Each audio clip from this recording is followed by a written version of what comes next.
Un homme n'a pas la possibilité de te donner une onction. Jésus-Christ, ça signifie loin. Christ, c'est loin. Un homme ne peut pas te dire maintenant tu es loin. Il va te dire ok, mais ça ne veut pas dire que tu es forcément loin selon ce que tu penses d'avoir des dons, des capacités, des pouvoirs. Pour être très clair, être en Christ, quand tu es en Christ, tu es loin. Parce qu'il a fait de nous un royaume de sacrificateurs, de rois, de sacrificateurs. Les sacrificateurs étaient ceux qui étaient loin dans l'ancienne alliance. Tous ceux qui ont foi en Jésus-Christ sont loin parce qu'ils sont en Christ et Christ est loin. Et donc, ce que Jésus a fait, nous pouvons le faire, c'est lui qui le dit. Maintenant, il faut savoir discerner que Dieu a donné des dons à l'Église, les 5 ministères.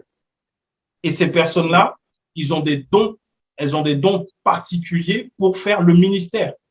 Mais toi, si tu n'es pas appelé au ministère, tu es quand même loin pour les bonnes œuvres que Dieu a préparées d'avance. Mais tu pourras les manifester en marchant dans la foi en Jésus-Christ. Le danger et le problème, c'est qu'aujourd'hui, dans le corps de Christ, on veut tous être aux mêmes places. On ne veut pas la place que Dieu a prévue pour nous.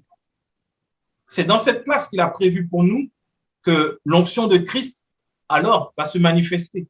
Mais il y en a qui veulent enseigner alors qu'ils n'ont pas été appelés à cela. Et moi, après avoir analysé, réfléchi, c'est de la sorcellerie que de vouloir dire je te fais une offrande pour que l'onction qui est sur toi vienne sur moi et que j'opère comme toi. Pourquoi je dis que c'est de la sorcellerie? Je m'appuie sur la Bible. Dans le livre des Actes, quand Philippe va aller dans une ville de Samarie et va commencer à répandre l'évangile, il y a un homme appelé Simon le magicien qui faisait donc des enchantements, qui manifestait un pouvoir occulte. Et quand Philippe va prêcher, les apôtres vont venir, Pierre et Jean vont venir, les gens vont être remplis du Saint-Esprit. Simon le magicien, qui connaît les principes de la sorcellerie, va venir avec de l'argent devant Pierre et lui dire qu'il me soit fait également, quand j'impose les mains, de pouvoir communiquer le même pouvoir que vous.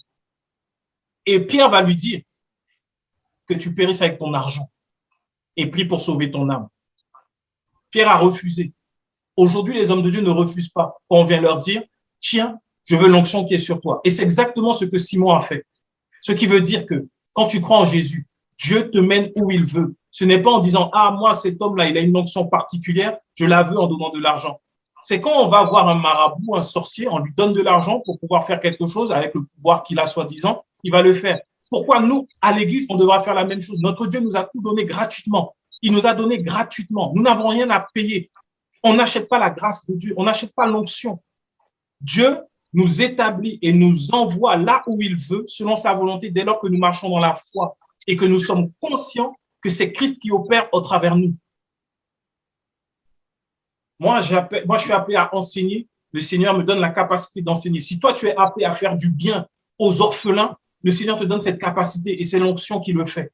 Si un autre est appelé à cuisiner, alors le Seigneur va lui donner cette onction-là pour faire du bien, pour que Christ soit répandu.